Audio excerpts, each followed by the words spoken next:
we're just not going to let in 2,000 This meeting is being recorded. AIs. We're just going to let ours in, and then we'll record it, and then we'll post it on probably my YouTube channel, just so we can get some of that out to the folks that didn't get to go.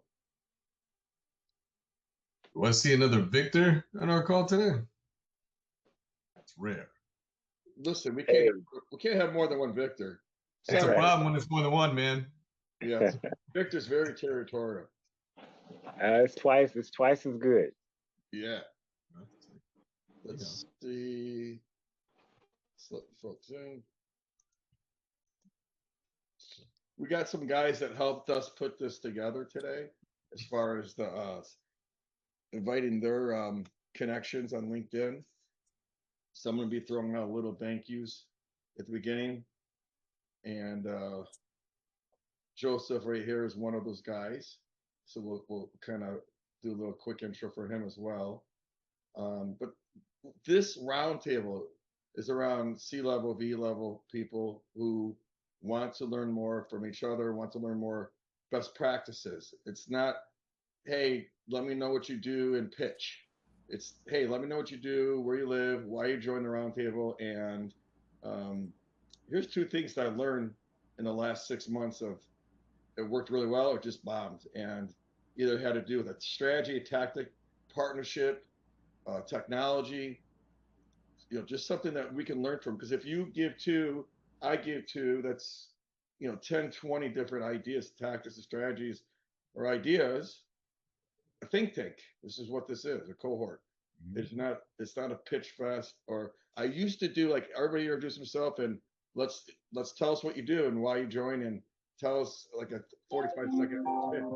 What happened there, it became 45 minutes of pitches, and we didn't learn anything from anybody except for like what they do. And then it just became no one showed up again, because from doing it that way. So we'll basically get this going in a couple seconds here. Is Steve in here? Steve Furman. He said he can't get in. I don't see Steve yet. I don't believe. I guess let me make sure Steve gets it, because he's one of our main people doing this. 1 second.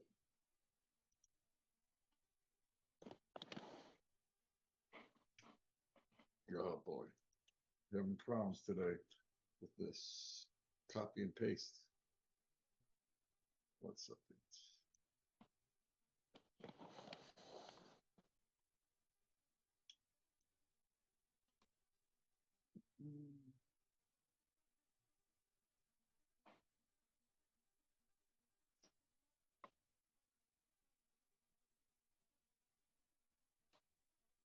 What a group. Guys, if you can please do us a favor, if you could put your details in the chat while we're at it, so you can kind of share with other people where they can contact you after the call.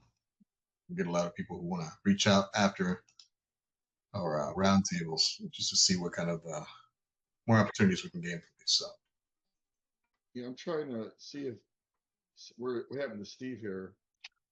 1 second, because he's one of our hosts. Sorry about the delay here. Yeah, go ahead and put your information. Don't just put your name. Put your LinkedIn, your phone number, why you joined the roundtable. That'd be helpful. And that way we kind of get that whole approach there. I'm just trying to respond to the gentleman that helped me put this together, and I can't paste it. Did you send it to Steve? Victor, something's wrong with my computer where I can't even paste anything. I don't know what's going on. I might have to restart my computer. Hey guys, it's David. How you doing, David? David. Good. Welcome. Are you able to do that, Victor? I'm working on it right now. I think I might have 2 Zoom links, one in the bottom and one in the top here. Yeah, I have 2 different links in here, which is not good. You're the coolest guy on the call with those shades, man. Thanks. I have to tell you, I have a pretty raging eye infection, so I'm covering it up with my sunglasses, not trying to look cool. No, but you do look cool. I'll take that. Thank you. Feeling grossing us out. Yeah. Do we have, is this the, Victor, is this the, which link do you have to get into this thing? Because I see two of them in this invite. It's confusing me. Is it the 317? Let's. The one I joined was.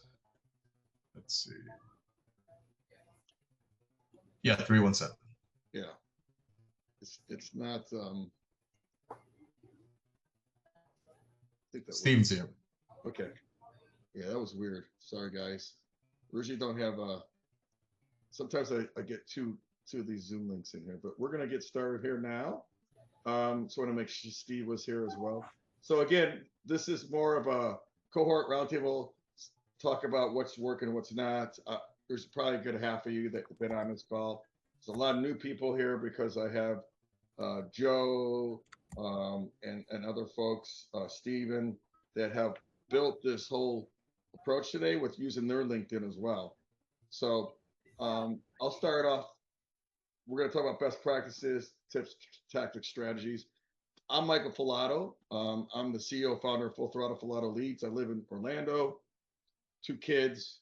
The reason why I build these roundtables is there's not a lot of places, especially when you're working from home, to talk about, hey, what works, what doesn't.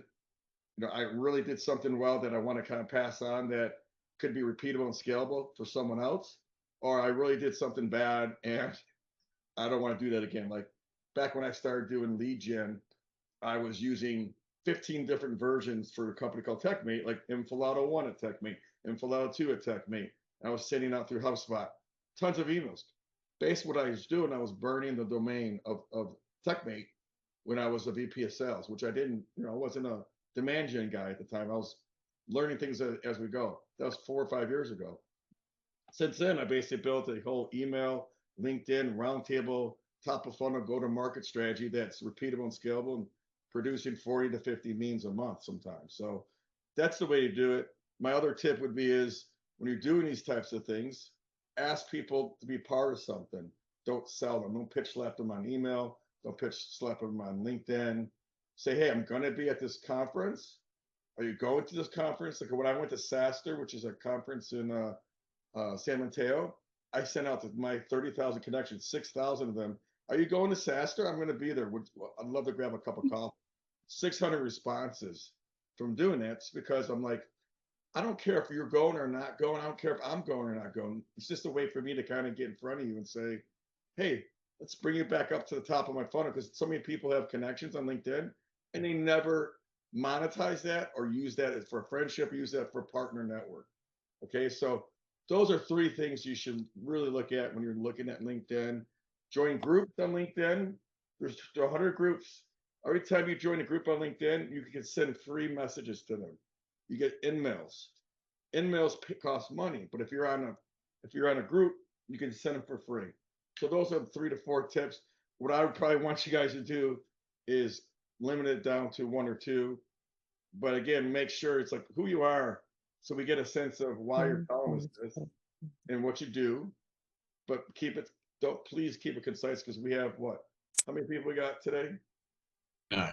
49. So we can't do long intros for each one, but I am going to throw out a little bit of extra time to Steve Furman and Joe, because they did help me. I don't know if anybody else is on here that helped me build today. Yes, Adam Rojas as well. Adam Rojas on here too. These guys basically said, you know what, Michael, I want to help you grow this thing. I have a business that aligns with your business. And so I want to introduce Steve, who's a certified coach, helping companies scale up. Steve, what kind of grabbed your attention to say, hey, let's do this, Michael? Kind of what? I'm sorry. What grabbed your attention with me to say, like, let's do this roundtable, and why you wanted to kind of get you? Honestly, man, I've been on LinkedIn since like inception, I think.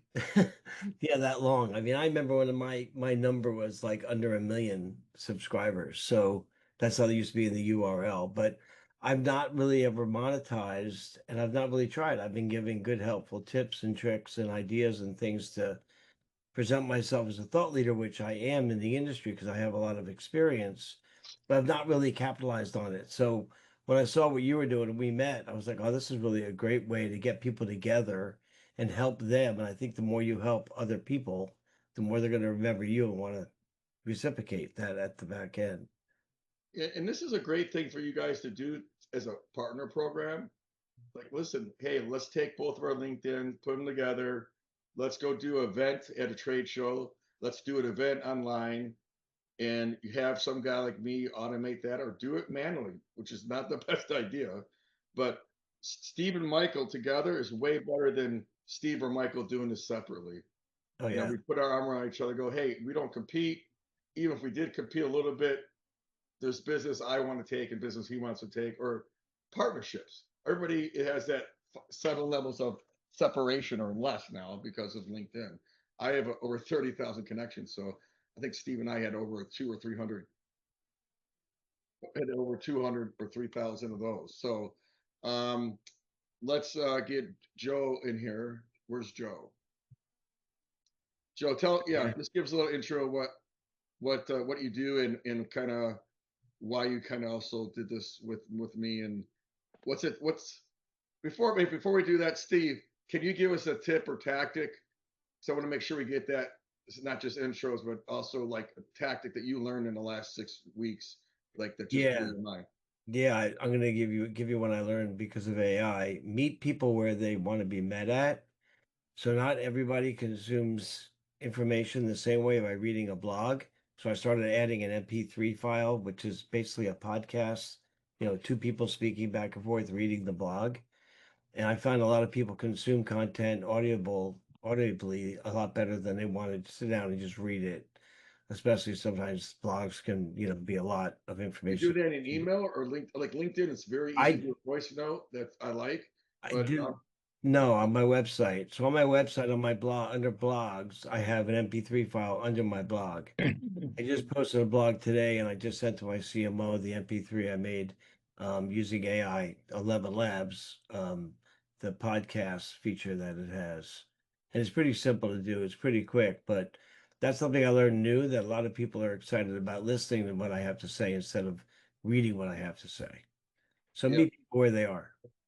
Yep, that's a good idea. I mean, some people are on LinkedIn, some people are not. But if you go email, LinkedIn, and then events, you should be able to hit everybody that you want to hit because you're not just assuming that they're going to be. Yeah, and let me one other tip too is I don't just post on LinkedIn. I post on Facebook. I do post on Instagram, even though I'm not a big Instagrammer. It's not really my market. I'm looking for lower mid market. I'm a scaling up coach and AI certified chief AI officer as well. So my people are more in the LinkedIn, the business world, lower mid market to 3 million to 20 million size companies. Cool. Joe. Sure. Yeah. So just like who you are, what you do, and a little tip, and then we'll move it on to also Adam as well, who helped kind of build this roundtable Okay. today. And then we're going to go into more tips and tactics around everybody. I'm just giving a little extra PR because these guys actually had me use their LinkedIn and my LinkedIn, and we built this together. This is not a one-man show. No. Go ahead, Joe. Careful if you let Adam Rojas talk, but the meeting could be over before you know it. Go ahead, Joe. All right. Hey guys, Michael, thank you for the introduction. I'm never good at this. I never know exactly what to say. Been in sales enablement for forever. I wish I had I the. just need to wash my. I'm on a call, but I just need to wash my dishes. Okay. Tim, Thank you for Joe. Yep. Sorry. but just please wash your dishes there, as you can. I know, right? I was gonna say something, but let the dishes pile up every once in a while. I know. Right? All right, I muted her. Sorry. Go ahead. That's all right. No worries. If you've been in sales enablement or done anything on Zoom long enough, every one of us has seen something like that. But anyway, I'm not going to do a deep dive on myself. There's plenty out there on me. So I just want to say one thing. I'm interested in the AI aspect of what you're doing, Michael. This is amazing. you've got 50 people on here we're all somehow connected. And if you don't think this works at the speed that he's put this together, I mean, this is amazing. It really is. And that's what draws me here. I'm not going to keep going on, but I am fascinated by everything that AI is and what it can be, and just the Wild West that it is. And that's what's drawing me here, is your ability to get people here using AI, automating the process. Not perfect, but it's the most effective thing I've ever seen. Thank So you. I'll leave it at that. First person that I get 15 meetings every day, guys, because of Joe, Steve, me, because I'm doing these roundtables. And that's why I said, like, whether you do this with us or do it yourself, don't just sit there and go, I do this. It's going to be way better to say, hey, let's get together at an event, talk to each other, put together your own roundtables. I can help you, or you can help yourself. The whole idea is, like, it is hard to get 50 people here. And if you look at some of these other ones, like Alignable, which is a great business, but I'm not ripping on life coaches or insurance sales or CPAs, but those are localized businesses of smaller companies. For me, I want to talk to people that have a company that is actually B2B and is talking to someone, small, medium, and large, not just a local business, because that's a different approach, for what I'm looking for. But you guys can build your own cohort roundtable around your ICP or your persona. So just keeping that in mind, it's a good way of just saying that, or podcast. But I look at podcasts, if you don't have an audience, then you're just doing a conversation. So it's kind of a discovery call versus a podcast. So Adam, go ahead. Thanks so much, Michael. So Adam Rojas with Belmore Consulting. So I help founder-led companies who think they have a sales problem, but they actually have a sales process problem. So I pick up kind of where Michael leaves off. So you can generate all the leads in the world that you want, but if you can't take them from the front door to the cash register, they really aren't anything more than just a lead. And so that's kind of who I work with. And so the idea of partnering with somebody like Michael is fantastic, because we really do complement what each other does. And Joseph, you, I think, help then with all of the tools and tricks and back end stuff. So it's a great little synergy we've got going on here. So Adam, this is the theme of the whole thing too, is what something you learned in the last 6 weeks? Like, you saw a company that did A and let's learn from that. You shouldn't do that. Or B, they did something really awesome, or you did, and it turned into something that was gold. Because we don't, like, I'm a black belt Brazilian Jiu-Jitsu, which means I did this for a long time, and I've gotten tapped, beat up, and learned the whole thing. So, same thing with sales. Like, you lose, you learn. So whether you win or lose, I need life learnings from each of you guys that we call on. I'm not gonna be able to call on everybody, but sure, I need a life lesson of something that worked or didn't work. Yeah, so I've got a client I've been working with for a few months now. They're a SaaS company, and they would chase every single opportunity no matter what. And one of the things we built was a really solid qualification / disqualification process. So disqualifying an opportunity that really isn't a good fit for you early on in the process saves you a lot of time and energy, rather than chasing a sale that's never going to happen. Yeah, spend your time efficiently. I've done that even with going after some people to do roundtables with that are not the right fit for who I'm going after, and I'm having these discovery calls with them. I'm like, why did I do this?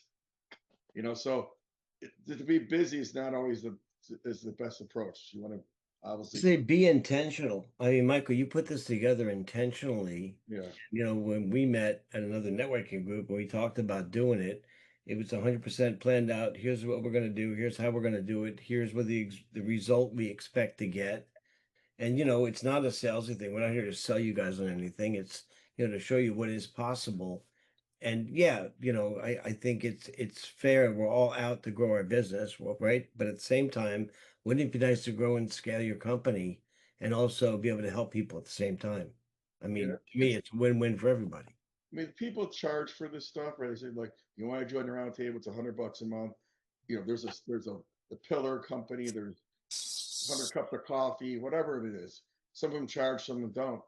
You got to figure out what are you going to get either the most referrals or introductions to, and then how's it going to turn into money, and does it cost you money? For me, it's like hopefully down the road, I'll get an intro or someone's going to say, you know, Mike, I like what you did. Let's work together. That's the same thing for everybody here is put your information in chat, connect with people. And I've heard people go like, hey, I just started working with Steve. I'm helping him fund his company. And I made $1 million off that because I got equity. I said, hey, well, where's my cut? But no, it's like it's not my place to kind of sit there and go, I want to charge people. So anybody have questions for Steve, Adam, me, or Joe about what we do and why we were doing this? I was just going to comment that your ears look great for a black belt. They're a little bit. They're a little bit. All right. Little Yeah. cauliflower. I got a white belt, so yeah, maybe. Yeah. Just so you know, everybody that's on here, come off camera. This is not a place to just listen. And if you want to be part of this, please come on camera. I don't I look think too Paul Daigle has something to say. I don't look too great, but all right. There we go. If you have a face for radio, you could still come. There's nothing I can say back to a black belt in jiu-jitsu, by the way. That's right. Good. Yeah. I don't want to follow that. I'm watching Nathan Guard crackle here. So Nathan, tell us what you really do quick, and then what can we learn from you? And then Paul Daigle will go after. All right. Okay. I appreciate it. Yeah, I think what you guys had mentioned, we are a talent. We do two things. One, help companies hire the best people with our search capabilities. And then we have a software we built over COVID because I was in the assessment industry for 20 plus years. And that was a very complicated, cumbersome process to get objective data for people to make the best people decisions within their employee ecosystem. And we thought we could build something better to fill those gap areas from what my company was selling plus our competitors. So we put that into the market about 10 months ago. So after beta testing and validating. So what did you learn, a life lesson for us? Sure. A life lesson would be in that process or just personally. I mean, it's like whatever, like we're founders, CRO CEOs. What can you tell us that's going to help us, either go ahead or not do the same thing that was bad? Yeah, I think the biggest thing I learned is utilize AI nowadays. I guess I was kind of hesitant just because I'd heard about it and I known about it, and I have a background in sales versus tech, but I've always, for the last 20 years, sold technologies. And as you probably, or at least I heard somebody say, this is how you put this group together, and you got 50 people on here probably creating it through an AI of what you do and how it can benefit founders and business owners. And it puts together a great message and it fine tunes it, and you can tighten it and get your messaging across. So for me, that was a life lesson I learned, is to, even though ironically I was in technology, to utilize AI in how can I help my customers best and zero in on the buyers for them not to be a lead, but to actually help them in their business and how their employees can help drive that business, and that there's actually cost there that within the employment ecosystem. So there's a life lesson most recently to lean in on the AI and helping that messaging. Yeah, on the AI side, there's 4 or 5 major platforms. You could even, and Victor is my client success VP. He basically had a relationship with ChatGPT. I think they're going steady, but it's basically he talked to it like a relationship. Like, what can I do, honey? Yep. How can you help me? That's right. But it's not just that. Like, I work for this company that does lead gen. I'm trying to help a company that does HR benefits. I need a compassionate verbal way to explain what they do and send out a 3-level email campaign. She has a background of this. I mean, you gotta like really, or you can even talk to. I started talking to ChatGPT. She goes, "Well, oh, that sounds like a great idea." Like she's talking with inflection in her voice. I'm like, what the hell? So think about, you can even talk to like an AI boyfriend or girlfriend, but it's gonna give you back exactly what you asked for it. If you ask for it like someone that has no clue of what you're trying to do. Paul Daigle. Have a conversation with it, and just like with anybody else, if you think it's full of crap, say, you know what, that doesn't really sound right. Maybe you should rethink that. Yeah. And you'd be surprised how you'll catch it if you pay attention sometimes, because it only knows what it knows, so it'll hallucinate sometimes. So just be aware. You can tell if to pull from something. You can upload documents. If it repeats back to you, like, so Michael, you want this? Yes, go ahead. Don't let her repeat back, 20 verbiages you just asked her. To say yes. Go ahead. We'll go to Paul because Steve wanted to go to Paul. Then we'll go to Seth Rubin. Great. Well, thank you. 2 things real quick. Michael, how do you send out 600 messages to your LinkedIn first level connections, letting them know about a speaking opportunity or in a convention that you're going to? So doesn't LinkedIn stop you at so many a day, or our tools that we use stop so many? The tools I use for LinkedIn, and I either do this for people or I give them a consultancy to actually help them do it. It's about 150 activities a day. But if I have me, Steve Loftus, Steve Furman, Michael Falato, Victor, I could send out 150 per day per person. Okay, no problem. Second thing, real quick, is I've been spending quite a bit of money on Google SEO, and now Google SEO has changed everything. It used to be that it used to go off the GMB, but now Google is really emphasizing their AI engine and eventually, rather than the single line that you see for Google search, it's going to be the Google AI engine, and that's going to be. They're all doing that. It's like, instead of going to Google, it's saying this is an AI result, and then below it is the listing. So you're gonna have to start getting really good at why you're gonna be showing up in the AI response versus. And that's exactly my point. Because SEO, they've been saying it's going to be dead. And it's really close. People just go to search engines. They don't go to search engines anymore. They go to Perplexity, or Plex.it is another way to get there. They'll go to chat, they'll go to Claude, and they'll ask basically the same thing a search engine would have given you. You're now getting without the ads, but you can get with Perplexity the source of where it came from, so you can validate that data. If you're looking for advertisement, I don't know what to tell you about Google anymore, because I haven't used Google and I can't tell you how long. Yeah, that's why I do 1-to-1. If I know I want to go after Steve, and now Steve's partnering with me, and now we're doing this, that's a 1-to-1, right? If I do, well, ChatGPT and the others too also provide the sources. They have to. Yeah, there's always they are now. Now they are, but Perplexity was the first one to come out with it, and now they're all doing it, of course. To prevent a lawsuit, naturally. Yeah. I see Steve came on here with Lofness. Steve's another partner of this conference today that we used his LinkedIn, and we basically introduction of a lot of his people. Steve, tell me a little bit why you joined the Roundtable, why you want to do it. But the biggest thing is, what did you learn in the last 6 months of something you should do or shouldn't do that could be tech-based, services-based, partner-based, whatever? Just help us not do something wrong, or help us engage in something that you did that worked really well. It's kind of twofold. One is I look at companies that I'm helping and I ask about their standard operating procedures, because there's too much of this SOS going on, shiny object syndrome. And if you don't have your standard operating procedures ducks in a row, it's just going to add chaos. So we all look for the silver bullet. And if you go straight to that SOS, what's going to happen is you're going to automate chaos is the term I would use. By the way, Michael, I'm also a black belt, but I'm a black belt in Six Sigma. You kick my butt, that's for sure. But getting back to this, if you don't have those SOPs around people, process, technology, data, and even management, you're just going to automate chaos. So that's what I've been seeing. And I see some of the companies I'm working with, their data is not in order to do anything with AI.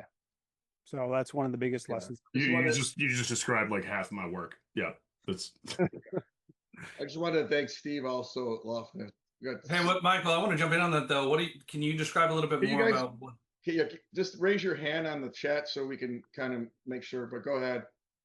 Sorry, I didn't mean to hijack, but I'm just curious a little bit more about what do you mean by their data isn't in shape, or whatever phrase you used.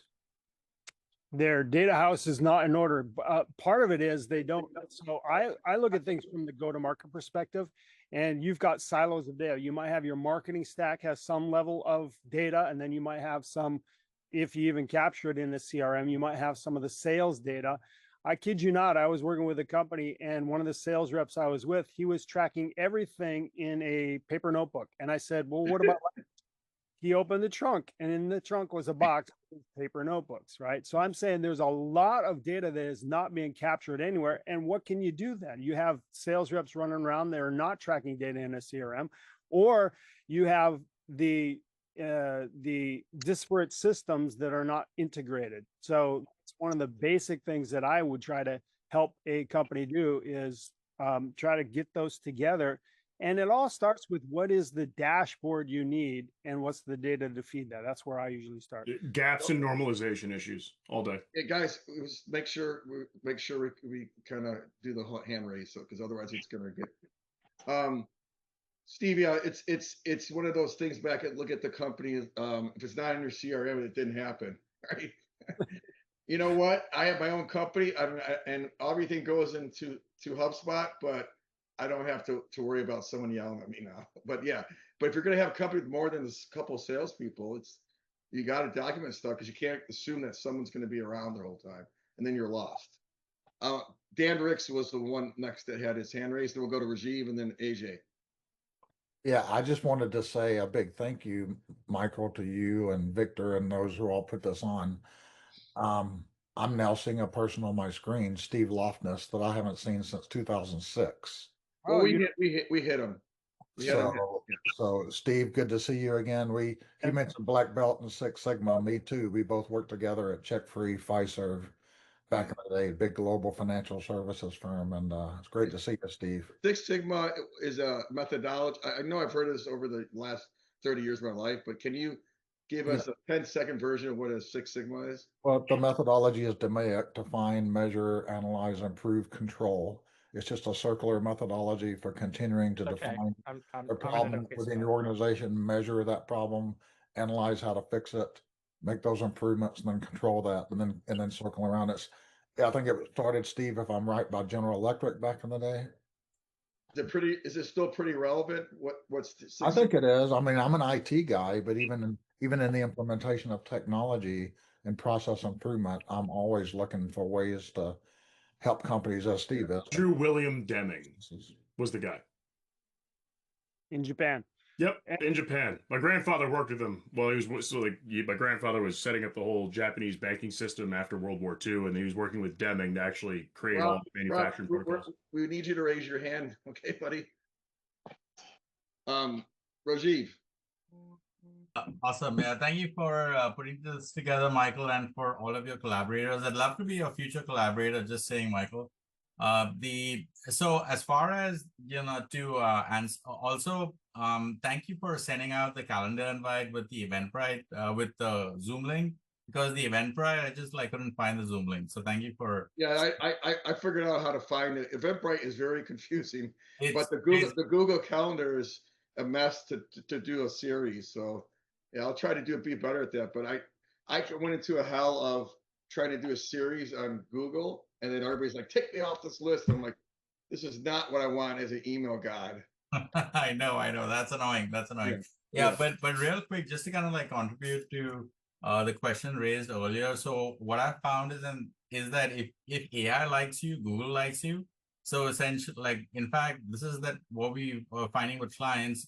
When we're getting AI to recommend clients for certain things, their immediately showing up as number one on Google page one, or oftentimes dislodging .gov websites as well as other super high domain authority websites as well. So I would just kind of like urge everyone to focus your attention on getting AI to be a BFF and for it to see your content as such, because that is going to help you to soar up. And obviously, when things shift to an AI search only interface, as we're beginning to see now, because the trends tell us that LLMs are going to overtake Google in 2026. Some predict that as early 2026, like April 2026.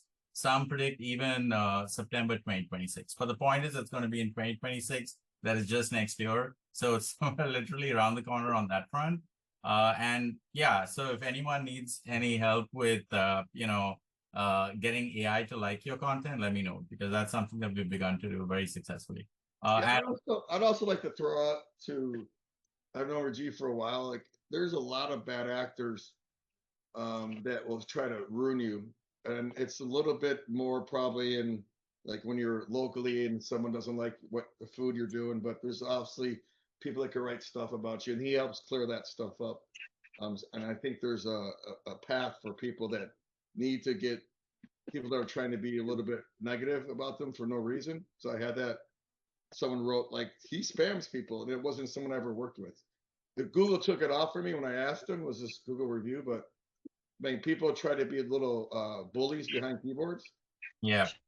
So that's he does as well. But AJ, go ahead. I just want to build on that. So I'm, again, just a quick intro, Ajay Bam, CEO and co-founder of Varo.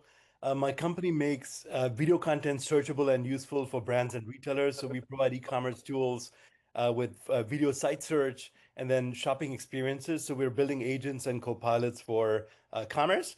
And what I wanted to share with you, I just put a link in the chat. So just to build on what was just said about LLMs and SEO. So this is a great article. It's a very in-depth read about how LLM is going to transform SEO. And we're actually now building so we do video, and as you can imagine in the shopping world, with Gen Z starting and ending their shopping experiences, video is a big play. And it's a big play now with LLMs as well. So we're actually building now what we're calling it GO, so generative engine optimization. So the word SEO is now leading into GEO. So just wanted to share that article. What does it's GEO a whole, stand for? Sorry? What does GEO stand for? Generative engine optimization. So it's really ties to LLMs, right? Which are all based on generative AI. It'd be the new SEO, basically. Yeah, so this article is a very in-depth read.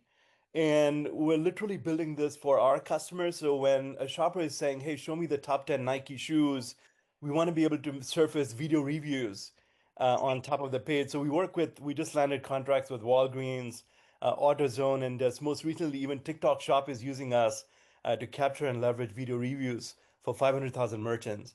So this is a huge play, and we're actually gearing up our own platform, and video content is going to be huge because video increases brand trust.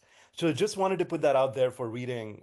It's a great 40-page article when you get time or you're on a long flight, or if it's a good read, just FYI. Thank you. Steve, go ahead, Steve. On that GPT-5, supposedly the architecture of that one is actually not going to recreate the search wheel. So it is actually going to go back to search using Google, etc. So SEO isn't quite dead.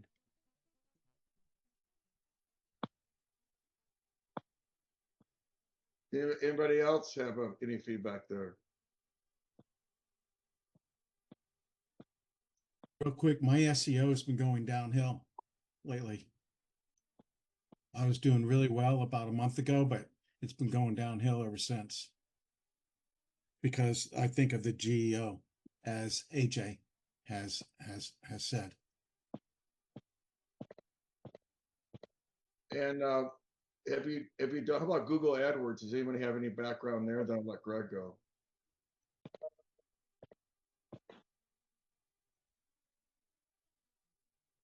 All right, Greg, go ahead.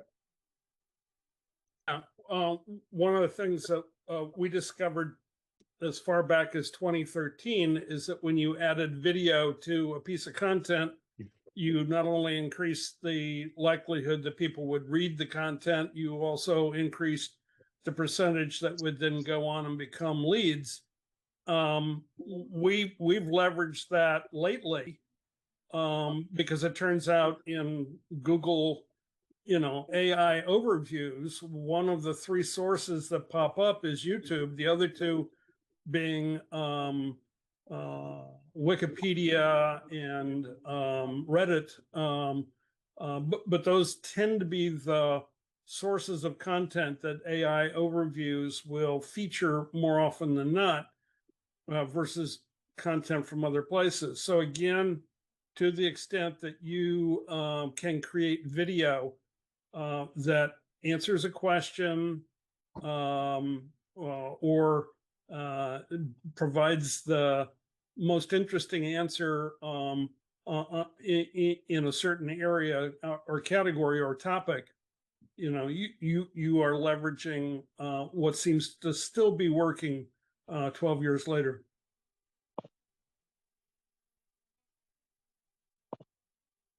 Anybody else? Chris Field. Hey, I just wanted to, can everybody hear me first off? Yep. Yep. I raised my hand because I wanted to give my input, but before I introduce myself and bring up my tip or whatever, it could shift the topic. I wanted to make sure that everybody has given their input because this AI conversation is incredibly important in the landscape that we're in right now today. So I didn't want to derail the AI, but if I can do my intro and give my tip or tactic that I've learned, it's go ahead. Go ahead. It's a different pathway and it's going to shift the conversation to a different thing because I think it's insightful and people are going to respond to it. All good. Okay. My name is Chris Field. I'm a marketing consultant and a fractional CMO, and I specialize in brand strategy and go-to-market planning for my clients.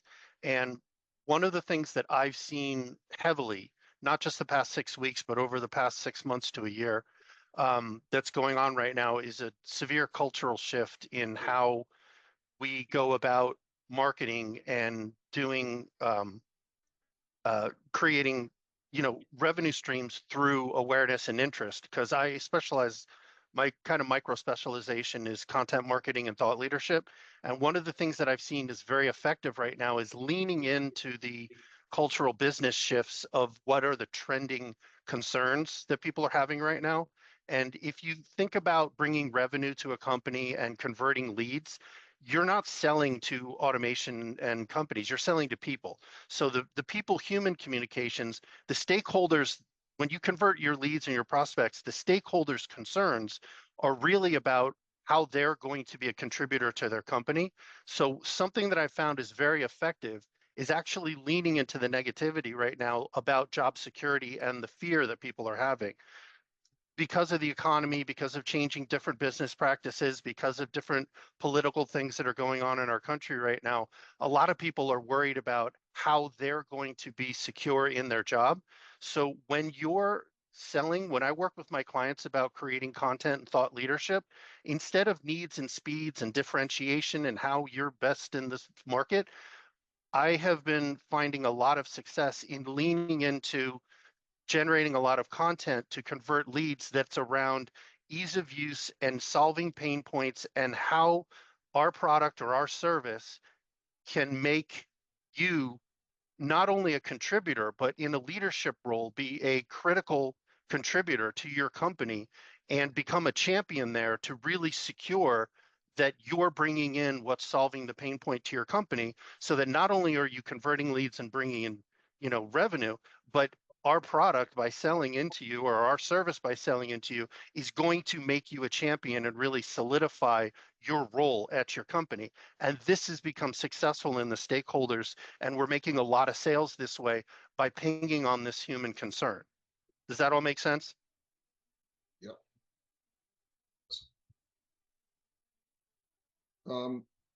Victor, why don't you give your 2 cents in what you've learned in the last 2 weeks, 3 weeks? Oh man, my stuff has more along the lines. This will take off the subject of AI and just some of the items we've been speaking of, but mostly the email domains, mailing, mailboxes, and deliverability, which has been pretty hectic out there. If you've had any experience trying to land your emails into inboxes and not into spam or let them bounce, there's certainly different tools out there like MailForge, who are pretty good, that I've noticed.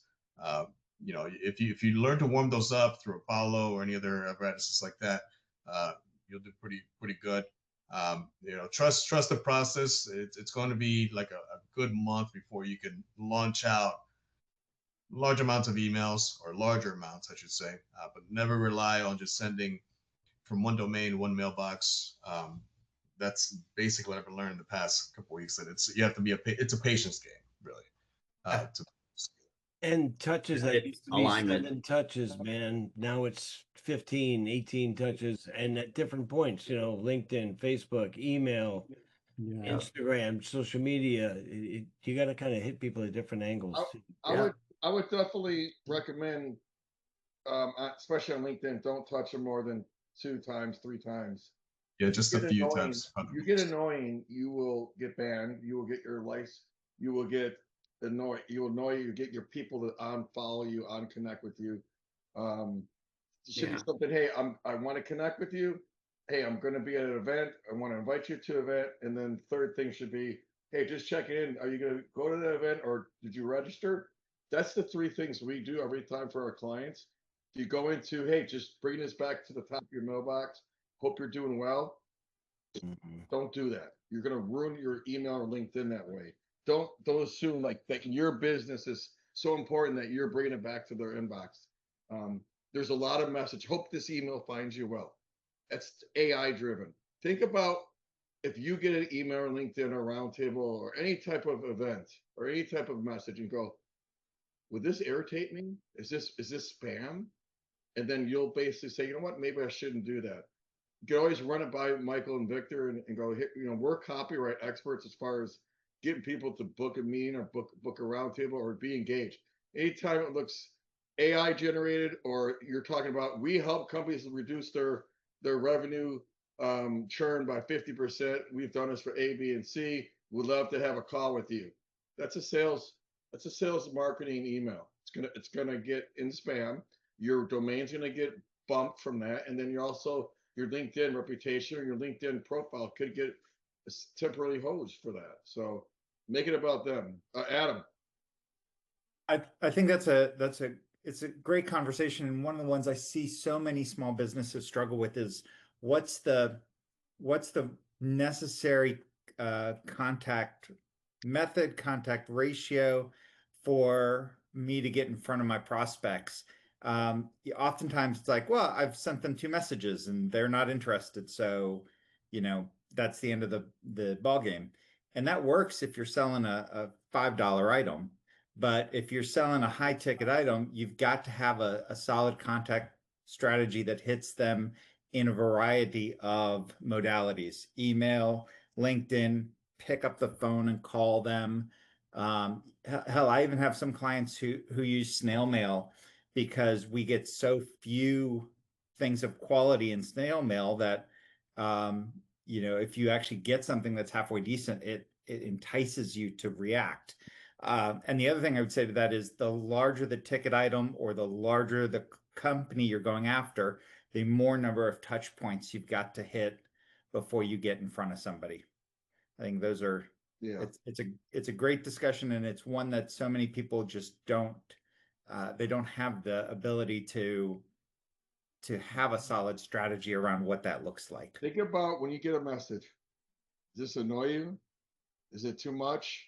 Is it too much about them? Is it something that's going to help? It's like, it's use that common sense that I got no idea who I am, would I like this message? Okay, that's one thing, but just because you do or don't like this message, I'm going to contradict myself, doesn't mean that someone else won't. But if you make it like, hey, I want to meet you at an event. I saw you're speaking at an event. I saw that you attended an event on like LinkedIn has a lot of LinkedIn events, or I want to invite you to a podcast or roundtable. That's more about them. I really find the whole thing of intent data, signal data is people that are active, not necessarily intent data that you get, you buy. That's so that to tell you, you know, Hewlett Packard's interested in social marketing. Who? That doesn't tell me who it is. Diana. We've got about 9 minutes too, so just be like. Thanks for letting me jump on here. My name is Diana Treptow. I am a CEO, blogger, enterprise architect, also paralegal background, and just kind of jumping in on the conversation with different clients that I've worked on.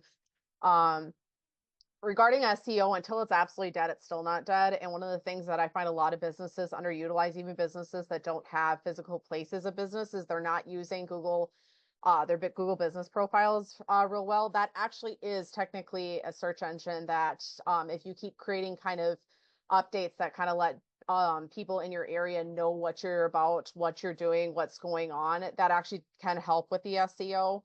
It's very much underutilized. The other thing too is to help also with AI plus SEO is very few businesses actually jump into the deep end of creating blogs within their site.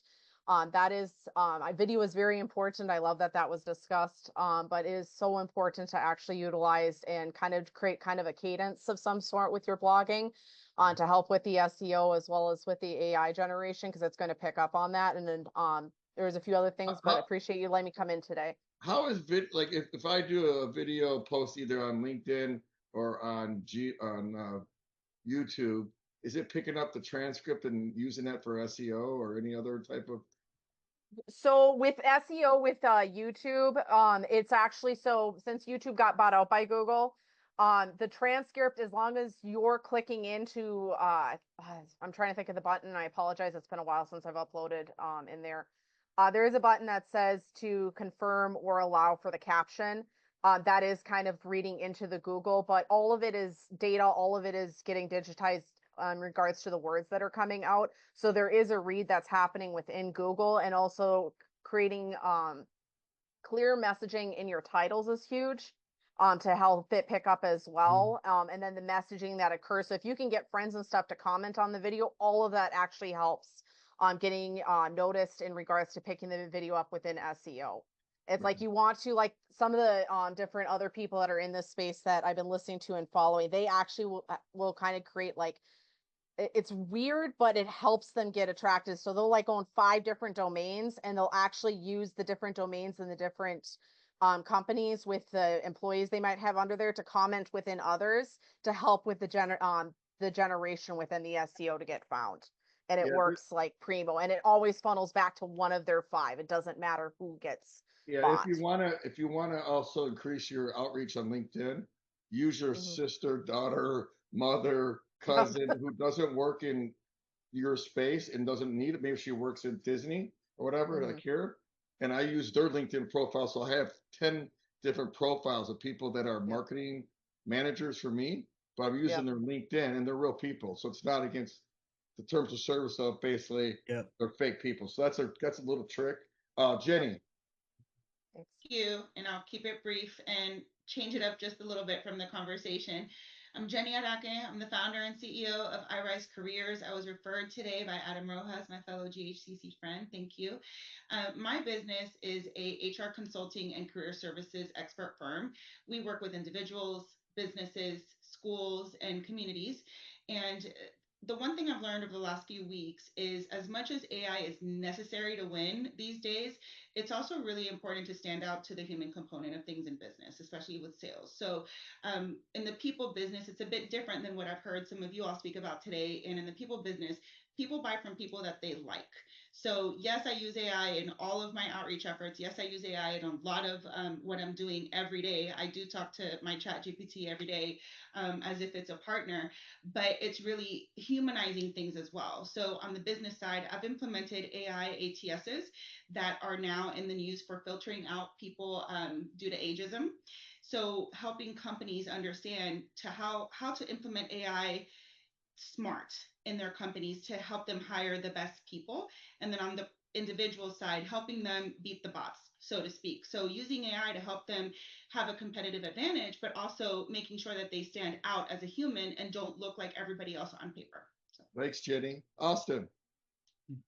I'm from Scotland, so I've been really interested to listen to a lot of this because we're seeing it over from the pond. Two things I would just like to add in. AI, go listen to the diaries of a CEO, Stephen Bartlett and Simon Sinek, and he'll tell you about the humanity we're all craving for around this. Second point, as of this week, I've had 700 emails come into my spam filter. You guys got to get much more building that audience and give us some reason to respond to you, because I'm in the AI and IT industry and all I want to do is strip that mail out. So you really got to do a better job of making sure it's relevant to us, because the volume is just killing us. Intentional. That's what I keep saying. I say AI with intent and email marketing and outreach with intent. Yeah, go listen to that one about the Stephen Sinek one. It's a huge thing. Jenny, go listen to that. It's got so much about why we buy from people. We love the inconsistency of people who make mistakes, who how we rectify things. That is why we're going to not defeat AI, but we're going to make ourselves clearer that we're still relevant. And to be honest with you, not to Steve's and other Steve and Joseph and all the people that helped me do this. When you're giving something away that provides value, this is valuable to everybody. We're not charging for it. Do this for people in your space, whether you use me or not, or just do it. Hey, let's go out to have a lunch each month. Build a little community, because the community is going to be not about you selling. It's going to be you about helping each other. But make sure that community has the right people in it, because I've gone to these like breakfast things and it's like, I don't sell to B2C companies. I don't want to go to these events. So I create my own event of people I want to talk to. Then I enlist Steve and Joe and everybody else, like, let's get them part of this, and Chad. And so anyways, let's get to Lion, and then we gotta jump. Yeah, so Lion 5 PCA Academy, the only thing I want to say, because people is the biggest thing, is always remember that it's lonely at the top. It's lonelier at the laptop. So grab someone in the community, do some lives, and collaborate together. You're just so you know, your video behind me, which is awesome of me, it's slowing down your computer massively, and you're echoing. So you might want to see what's going on there with your bandwidth. It's acting crazy, but we heard what you said, and thank you. I like that. It's lonely at the top, especially the laptop. Guys, we should use that one. I know Rajiv loves that one, right, Rajiv? Yeah. So yeah, guys, everybody save the chat. We'll save. Yeah, so we're gonna post this on YouTube in the next couple days here, and you can watch it there and pass along. This event, this roundtable, is meant for all your friends to come that are CEOs, CMOs, COOs. It's really for executives. This particular one does not have to be, obviously, we don't have Fortune 500 companies on here, but they're welcome. But it's really more, hey, SMBs, light enterprise, enterprise companies to trade tips, tactics, and strategy. I talked to someone that has 3,000 reports to him at Google last week from doing this, and he's going to be hanging his own shingle at one point, and this is, it was a great thing. But you never know who's going to help you and where they're at in life, and if there's a way for you to help them get their life started, even though they've got a great resume. There's ways to give to get or pay it forward, and the perfect example is Adam, Steve, and Steve on here, and Joe. We did this. I helped them out. They helped me out, and maybe at one point there's ways for us to refer business. There wasn't a transaction money-wise today, but there's ways for us to help each other, guys. And so peace out, love and help, and be safe out there, okay? Thank you all for coming. Thanks, guys.